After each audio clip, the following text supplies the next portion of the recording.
Parfois, notre passé est plus sombre que le passé des autres. Et lorsqu'on est à l'église, on nous est bien habillés, on lève les mains vers le ciel, nous sommes de la responsables d'un département. Quand quelqu'un arrive et c'est quelqu'un de mauvaise vie, on dit non, celui-là, c'est une personne de mauvaise vie. C'est comme ça que les pharisiens étaient.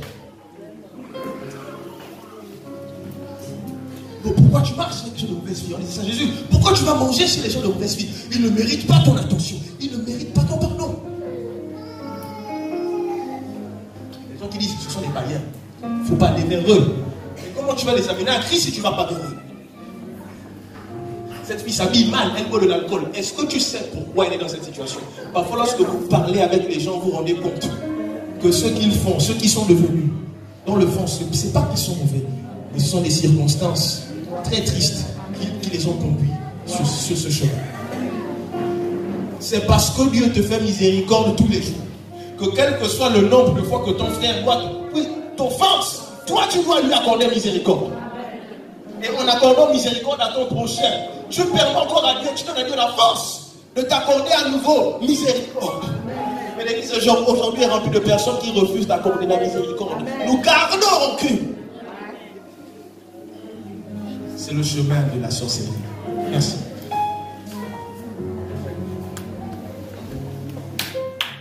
Qu'est-ce que nous serions sans la miséricorde de Dieu? Qu'est-ce que nous serions sans la miséricorde de Dieu? Nous péchons tous les jours. Mais Dieu nous accorde miséricorde. Ce matin, quand je me tiens debout, je suis assez conscient de ça. De ce que je ne suis même pas digne de vous apporter l'évangile. Parce que je pêche comme vous péchez. C'était à l'époque, je ne serais même pas digne d'être sur cette estrade. Moi, j'aurais déjà été frappé de mort. Parce qu'à l'époque, l'âme qui pêche était celle qui mourrait. Pire encore lorsque tu es devant. Si tu osais monter sur le Saint-Lieu, entrer dans le Saint-Lieu, tu étais frappé de mort. Parce que ton niveau de sanctification ne convenait pas avec la sainte présence de Dieu.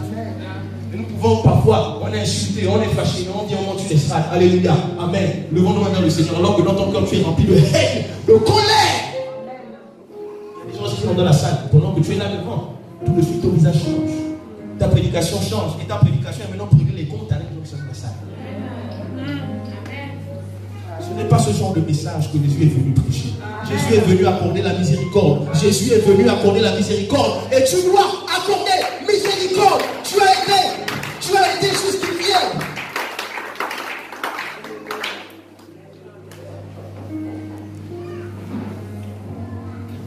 Nous salissons la réputation des gens. Parce qu'ils nous ont fait du mal. J'appelle sur une grâce. Moi, même quand quelqu'un m'a fait du mal, ce que je fais, c'est que les gens me demandent, est-ce que je peux aller en affaire avec eux? Je dirais, c'est quelqu'un de bien.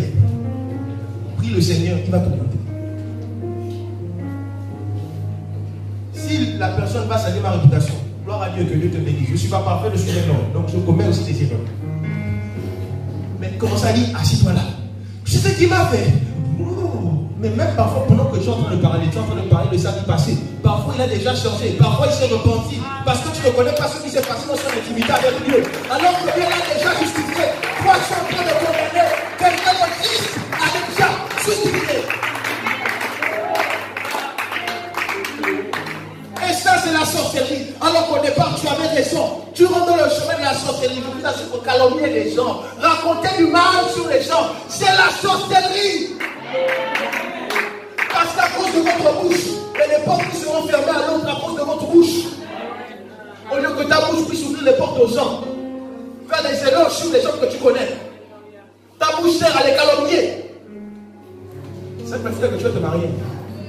Tu connais son passé. C'est qu'elle a fait dans mon âme. Ah, mon cher. Quand tu arrives dans un endroit, il faut d'abord t'asseoir. On va t'expliquer ce qui se passe ici.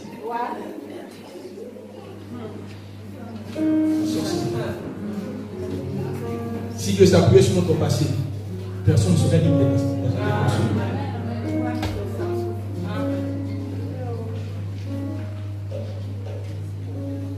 Le grand B, c'est l'amour. Le grand B, l'amour. Matthieu 1:2.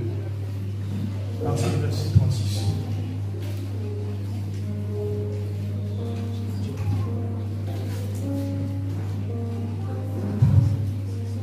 Avant de dire ce passage, je veux encourager quelqu'un à dire faites attention parce qu'il y a des gens qui sont autour de vous et qui veulent très souvent vous conduire sur le chemin de la société. Vous savez, il y a des gens qui vont venir, il va te dire, oh non, toi dans ton église, donc tu prêches trop bien, quoi. On dit même que tu prêches, non, toi tu prêches même mieux que le pasteur. C'est quand tu prêches que la notion. Il veut créer en toi l'orgueil, pour que toi tu puisses te révéler. Il veut te conduire sur le chemin de la société. Quand quelqu'un vient à chaque fois vers toi, pour te faire des éloges, pour te pousser à te lever au-dessus de ceux qui sont au-dessus de toi, éloigne-toi. Il est en train de tout. Papa, même si tu prêches bien, vous savez, prêcher bien, ce n'est pas avoir une bonne technique de prédication. Ce qui compte, c'est la puissance qu'il y a derrière nous. Et la puissance, c'est l'onction qui repose sur toi. Même si que ton père spirituel, lorsqu'il prêche, c'est juste Jésus est d'amour, Jésus vous aime, et toi tu as les révélations sur comment est-ce que Jésus a créé le soleil, la lune et les étoiles. Il a proposé d'abord la lune, c'est bien, papa. Mais l'onction que ton père spirituel a fait en sorte qu'il sera toujours au-dessus de toi. Et que toi tu devras toujours t'humilier.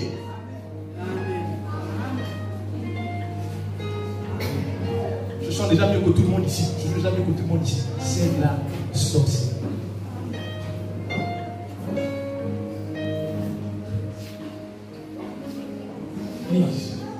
Matthieu 22, verset 36. Maître, quel est le plus grand commandement de la loi? Jésus lui répondit, tu aimeras le Seigneur ton Dieu de tout ton cœur, de toute ton âme et de toute ta pensée. C'est le premier et le plus grand commandement. Et voici le second. Il lui est semblable. Tu aimeras ton prochain comme toi-même. De ces deux commandements dépendent toute la loi et les prophètes. 1 Corinthiens 13, partie du verset 1. Joyce, ça te dit quelque chose? 1 Corinthiens 13. 1 Corinthiens 13. Quand je parlerai la langue des hommes et des anges, si je n'ai pas l'amour, je suis un airain qui résonne ou une cymbale qui retentit. Et quand j'aurai le don de prophétie, la science de tous les mystères et toute la connaissance, quand j'aurai même toute la foi jusqu'à transporter les montagnes, si je n'ai pas l'amour, je ne suis rien. Et quand je distribuerai tous mes biens pour la nourriture des pauvres, quand je livrerai même mon corps pour être brûlé, si je n'ai pas l'amour, cela ne sert de rien. L'amour est patient, il est plein de bonté. L'amour n'est point envieux. L'amour ne se vante point, il ne s'enfle point d'orgueil. Il ne fait rien de malhonnête. Il ne cherche point son intérêt. Il ne s'irrite point. Il ne soupçonne point le mal. Il ne se réjouit point de l'injustice. Mais il se réjouit de la vérité. Il excuse tout. Il croit tout. Il espère tout. Il supporte tout. L'amour ne périt jamais. Les prophètes prendront fin. Les langues cesseront. La connaissance disparaîtra.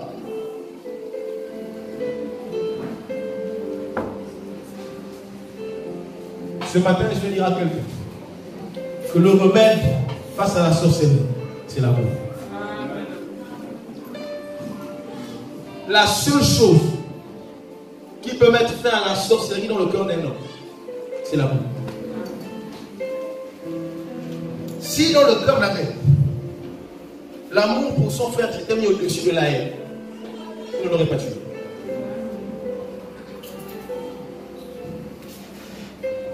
Dans un couple, monsieur et madame, ceux qui parfois font en sorte que ton mari ne te tape pas, non parce qu'il n'est pas fâché contre toi, mais c'est parce qu'il t'aime plus que ce que tu as fait.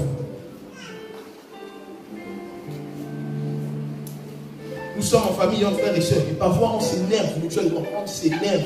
Parfois tu rentres à la maison et des bouilles que tu n'as pas envie de voir. Tu passes, c'est vrai, c'est vrai, tout le monde dit ça. Il y a des jours où tu as envie d'être seul au monde. Tu dis parfois, je suis fatigué, j'attends qu'on gagner mon bac, je vais aller d'une seule, je ne veux pas pour le visage là. Mais après quand tu es seul, tu dis, oh, je vais faire le monde. Ma soeur, la vieille quand même, son bruit là, ça me manque. Ah, le boss aussi quand il rentrait, il criait sur tout le monde. Ah, ça me manque. Ce qui t'empêche de faire du mal à notre frère, c'est l'amour. Ce qui met un frère à la sorcellerie, c'est l'amour. La Bible dit que aimez-vous les uns les autres. Tu aimeras ton prochain comme toi. La Bible dit que c'est le deuxième plus grand commandement. La Bible dit que ce commandement est élevé au-dessus de tous les autres. Après, tu aimeras ton Dieu de tout ton cœur, ton âme, ton esprit. Et le Seigneur m'a dit, regarde, tout est basé dessus. Je dis, je t'écoute. Il me dit, si un franc-maçon, si un sorcier arrive à prendre l'enfant de son voisin, commencer à le découper, pendant que l'enfant est en train de pleurer, c'est parce qu'il ne l'aime pas. La Bible dit, tu aimeras ton prochain comme toi-même.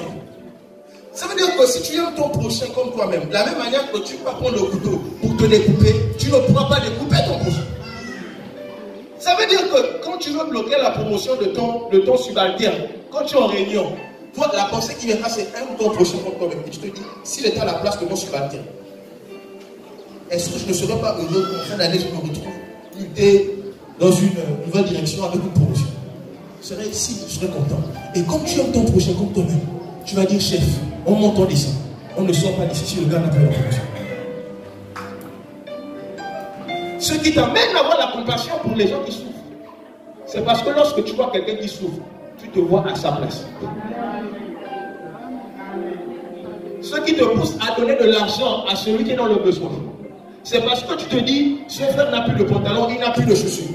Si j'étais à sa place, j'aurais aimé que quelqu'un qui a des moyens pour m'aider puisse m'aider. Et là, tu peux faire sortir l'argent de ton portefeuille pour dire, tiens frère, sois béni, va acheter de nouveaux vêtements. J'ai compris que les garçons qui sortent avec les filles à gauche, à droite, c'est-à-dire que tu as une copine là, tu as une autre copine là-bas, tu as une autre copine, c'est parce qu'ils n'aiment pas leur prochain comme eux-mêmes. Parce que tu te mets à la place de la fille, tu dis, ah, si moi j'étais une fille, est-ce que j'aurais aimé que le gars qui sorte avec moi puisse me tromper? Ça m'aurait fait mal. Donc, est-ce que j'aurais aimé que le gars qui sorte avec moi puisse juste sortir avec moi pour un instant? J'aurais aimé qu'il vienne vers moi ce soir et me dit, tu sais, je t'aime et je veux faire du Seigneur avec toi. C'est parce que tu n'as pas l'amour pour ton projet que tu fais ça. Et quand tu es une fille, tu sors avec le père de l'autre, tu te dis, ah, si c'était mon père, si c'était mon père, ma copine m'avait fait ça. Moi, mon père, comment je me serais senti? Tu dirais, je ne ferais pas ça. Quand tu es en classe et que tu triches, tu te dis, si j'étais professeur, je n'aurais pas aimé que les élèves trichent. Ah bon, voir. Tu ne tricherais pas. Quand tu mens à ton père, que papa, j'étais en tel endroit, tu vois l'argent de ton père, tu dis, ah, si j'étais mon père, je n'aurais pas aimé que mon enfant que j'aime, en qui j'ai confiance, me vole de l'argent. Tout est basé sur le fait d'aimer son prochain comme soi-même.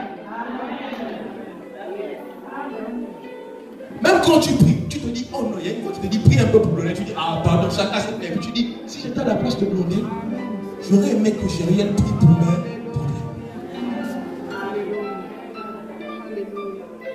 Tu t'en fous, on te dit, tel frère est malade à l'hôpital, hospitalisé.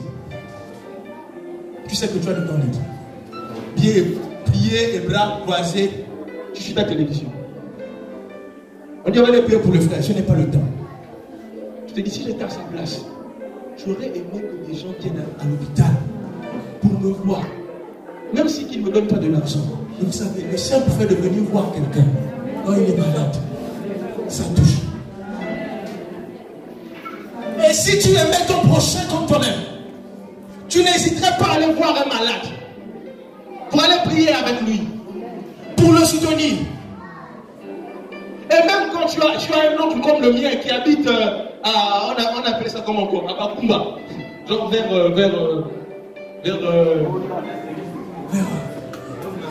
Rose Basombo. C'est-à-dire que même quand tu arrives, tu habites à Moulili. Tu dis, j'aurais aimé que quelqu'un puisse quitter Moulili pour venir me voir à Rose Basombo. Passer un peu de temps avec moi. Tout est basé sur l'amour. Et même en entreprise, le fait que tu t'en fous du travail que ton chef te donne, c'est parce que tu te dis, si c'était mon entreprise, comment j'aurais aimé que mes travailleurs travaillent pour moi? Quand tu sors en vampire, tu vas bouffer l'enfant de l'autre. Tu te dis, même quand tu es sur le point de sortir de ton corps, il y a un truc qui te retient, ton pied reste dans l'air. Tu dis, si si c'était mon enfant, est-ce que je l'aurais aimé comme mon frère et mon enfant? Et après tu ramènes ton pied, tu dis non, je reste dans mon corps. Vous savez, Jésus a accepté. Je viens de comprendre que Jésus a accepté de souffrir pour nous. Parce qu'il nous a aimés comme lui dit. Parce qu'il s'est dit, si quelqu'un pouvait me sauver de la mort, parce que Jésus connaît, il sait à quoi ressemble l'enfer. Jésus sait à quoi ressemble le paradis, le ciel. Voilà pourquoi il s'est dit, si j'étais à la place de ces hommes-là, j'aurais aimé que quelqu'un puisse mourir pour m'empêcher d'aller en enfer, plutôt d'aller au ciel.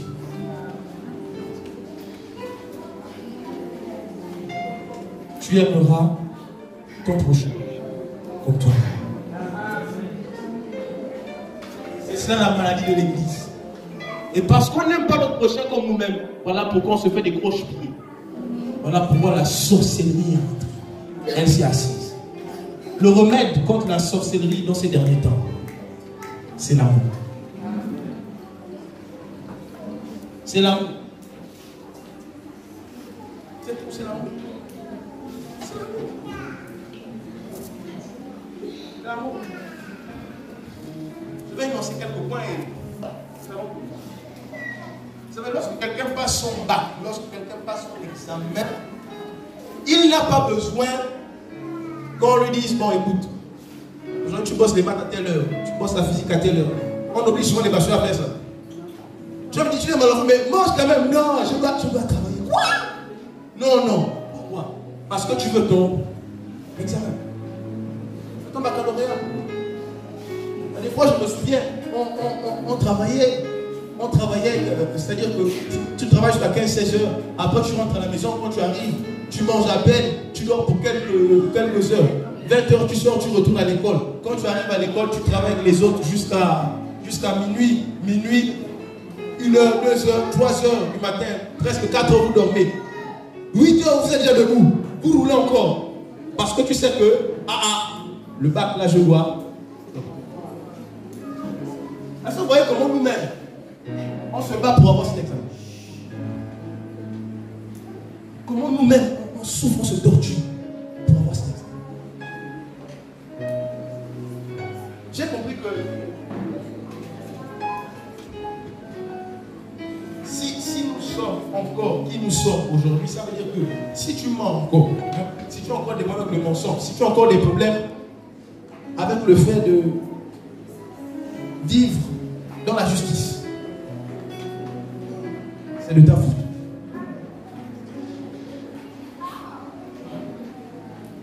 C'est de ta faute.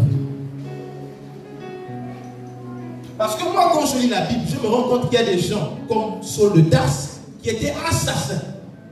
Et le même Dieu a transformé Saul de Tarse en Paul, l'apôtre Paul. On voit une femme prostituée qui rencontre Jésus et qui n'est plus la même personne. Mais aujourd'hui, on voit des gens qui remplissent les églises, vivant dans le péché du 1er au 31, qui ont 5 ans de carrière à l'église, 10 ans, 15 ans de carrière, mais qui sont les mêmes. J'ai compris que si tu vis dans le péché, ce n'est pas la faute de l'orateur, ce n'est même pas la faute de ton pasteur, c'est de ta faute. Parce que quand tu veux obtenir ton bac, ton professeur ne te dit pas bien travailler. Toi-même tu colles le professeur pour dire, prof, je veux travailler avec vous parce que je veux mon bac. Donc, si ça te dérangeait vraiment de vivre dans le péché, il y a longtemps tu serais sorti de là. Tu aimes selon quoi tu es. Tu t'y plais. Quand je vois les élèves qui ne veulent pas rater le bac, quand je vois des gens qui pleurent parce qu'ils ont raté le bac, d'autres tombent même dans les vagues. On doit les réveiller, mais toi, quand tu pêches, tu ris. Tu pêches, tu dors en paix. Quand un élève a raté le bac, il s'enferme dans la chambre. Il commence à faire une rétrospective de ce qui n'a pas marché. Il coule les larmes de ses yeux. Et il se dit, pourquoi ça n'a pas marché? Et il se dit, la prochaine fois que j'aurai l'occasion, je ne raterai pas. Certains qui font 2 nuits, ils ne dorment pas, ils travaillent. Combien de temps prends-tu pour travailler sur ton âme?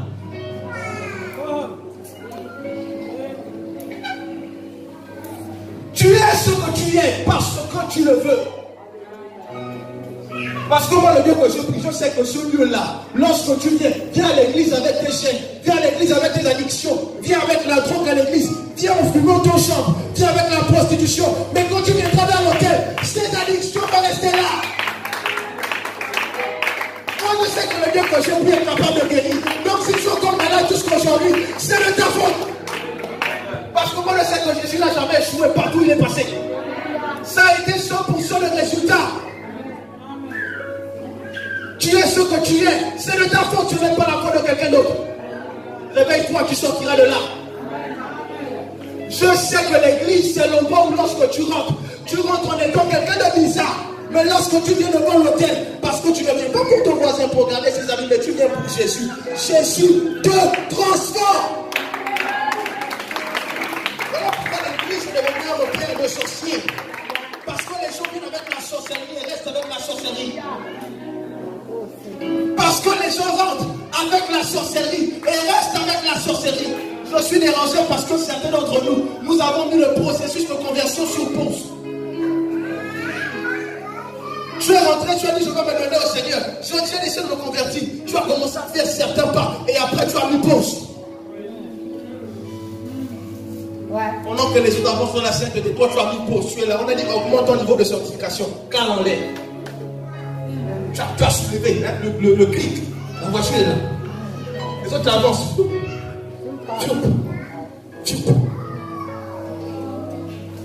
Tu es mauvais à cause de toi.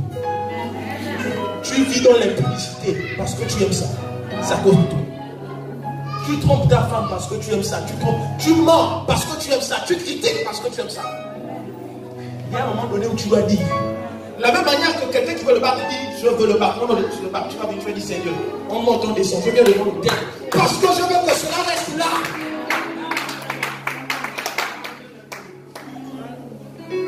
Moi, j'ai rien contre le fait. Moi, j'ai pris le Seigneur pour que les formations viennent ici. Moi, c'est ce que je veux. Je veux que les formations viennent ici. Je veux que les gangas viennent ici. Je veux que des malades viennent ici. Je veux que des drogués, des parqueurs, je veux qu'ils viennent ici. Parce que je sais que le seul endroit au monde où quelqu'un peut être chargé, c'est ici. Le seul endroit au monde, si Dieu a échoué dans quelque chose, personne ne peut plus rien. Personne ne peut plus rien pour toi. Le problème du péché serait devant l'autel. Je vous assure, ça m'a choqué, ça m'a fait mal. Parce que pendant que j'étais dans ma chambre, il me l'a dit ouvertement. Tu es ce que tu es. Parce que tu aimes comme tu es. Il m'a dit, si tu voulais vraiment te sanctifier, tu allais te sanctifier. Il m'a dit que ton désir d'avoir le bac est plus grand que ton désir d'avoir le salut de ton corps. Ton désir d'avoir la promotion au travail est plus grand que ton désir d'obtenir le salut de ton âme. Paul a dit travailler à votre salut. Ça veut dire que c'est un travail. Ça veut dire qu'il y a des efforts. Il ne suffit pas d'être assis sur une chaise le dimanche. Ça se travaille. Tu es ce que tu es parce que tu aimes ça. Ça fait mal au cœur, mais c'est vrai. Dis-le quand même à ton voisin, même si c'est nerf, c'est pas grave. Tu dis tu es ce que tu es parce que tu aimes ça. Dis-lui ça. Dis-lui ça. Même si c'est nerf, dis-lui ça. Tu es ce que tu es parce que tu aimes ça.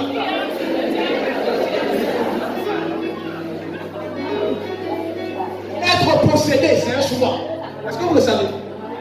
Être possédé, c'est un choix. Être possédé par un esprit de sirène, c'est un choix, c'est parce que tu aimes ça.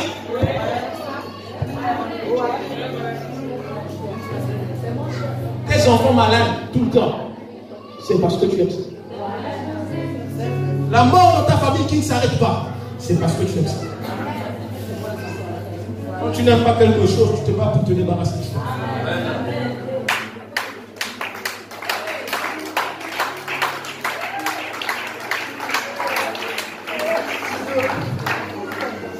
Que vous puissiez noter, parce que le livre est trop long. Notez 1 roi 17, verset 7. Verset 7. partir du verset 7. Notez simplement. 1 Roi 17 à partir du verset 7. Je vais raconter l'histoire et on va à la fin. Si tu veux sortir du péché dans lequel tu es, quand tu remarques, 1 Roi 17 à partir du verset 7, quand tu remarques, tu arrives à l'église, tu commences à marcher avec 3 frères. À chaque fois que tu marches avec eux, tu te rends compte que ces 3 frères te parlent depuis 3 reprises. À chaque fois que tu viens, tu te rends compte que ces frères-là te parlent de tout, sauf du royaume. Arrête de marcher avec eux.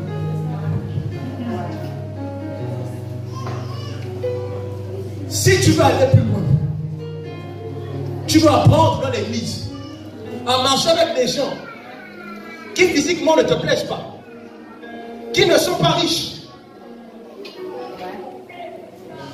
mais qui ont la sainteté, qui aiment Dieu. Arrêtons de marcher dans l'église avec des gens que nous aimons.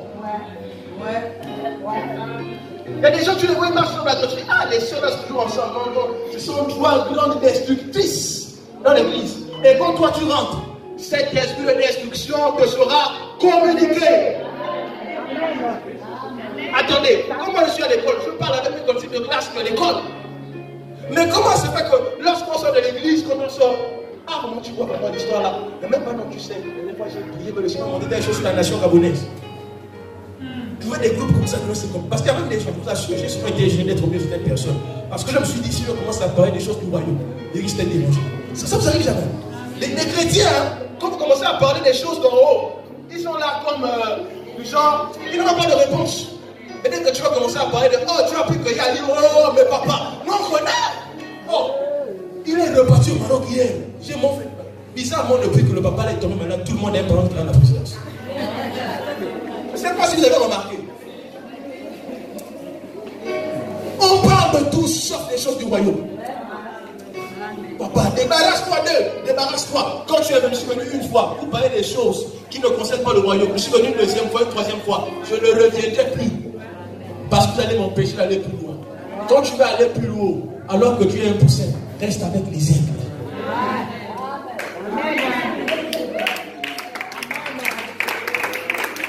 Ça va te déranger parce qu'on est parlé de pendant que de prière. Je priais. Et en moment ça va t'énerver. Tu vas commencer à dire, moi aussi, je vais quand même commencer à prier, génie. Et après tu vas me dire, yo, j'ai eu ma première vision. J'ai vu son songe. Le message du matin, Dieu m'a montré dans la nuit. Et il va te dire, oui, frère, tu sais, il y a encore d'autres choses. Et tu vas commencer à monter dans l'esprit. Et tu vas commencer à être un homme de hauteur. Amen. Voici Élie qui va chez la veuve de Sarepta. Il lui demande de lui faire à manger. Elle lui donne à manger. Et Élie déclare ces paroles. Il dit, tant que la pluie ne tombera pas sur le sol, il y aura dans cette maison à manger pour toi, ton fils et moi. En disant quoi? L'huile ne manquera point et la farine non plus. Après, le fils de cette femme meurt. Elle dit à Élie, es-tu venu rappeler les péchés que j'ai commis? Ramener au souvenir de Dieu le mal que j'ai fait dans le passé. Élie prend l'enfant. Élie prie pour l'enfant. Élie ramène l'enfant à la vie. Et c'est après ça qu'elle dit, je sais que tu es l'homme de Dieu et que la parole de Dieu est dans ta bouche.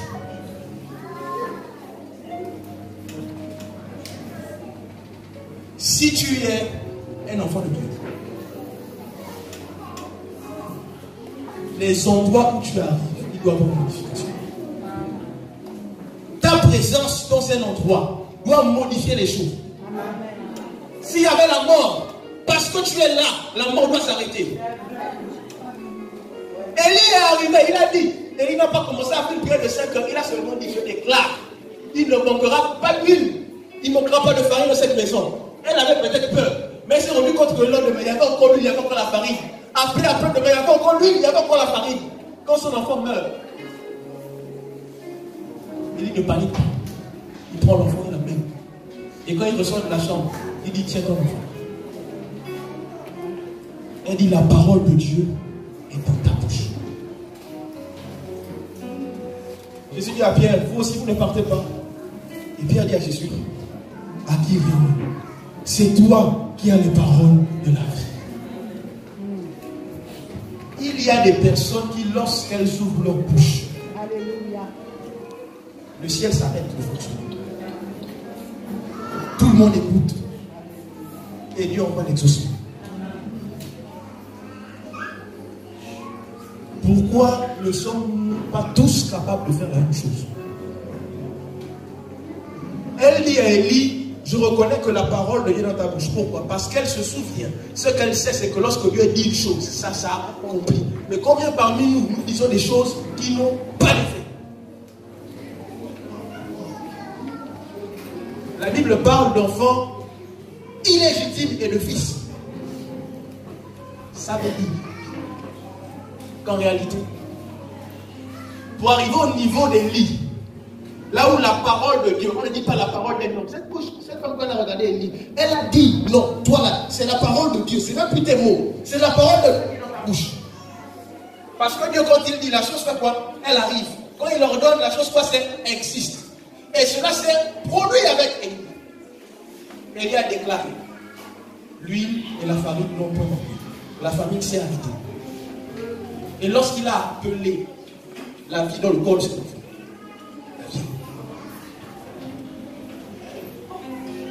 il y a des enfants illégitimes.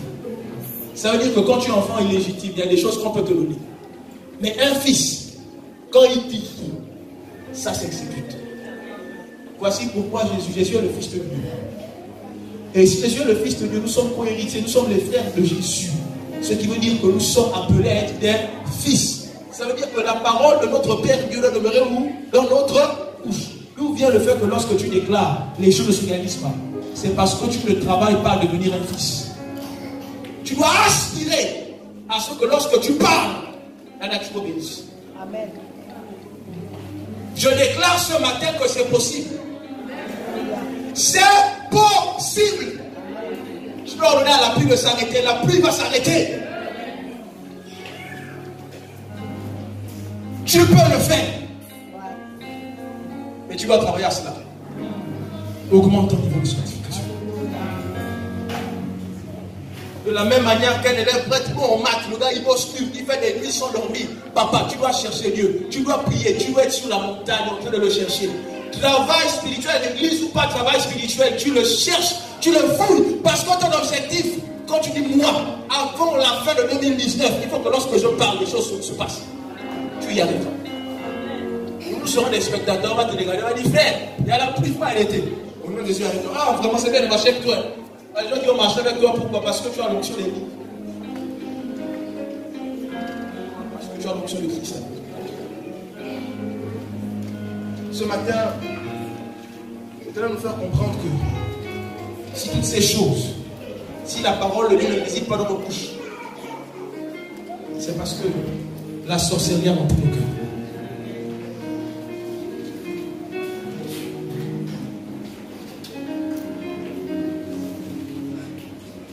Tu dois refuser la sorcellerie. Tu dois réclamer l'amour de Dieu dans ton cœur.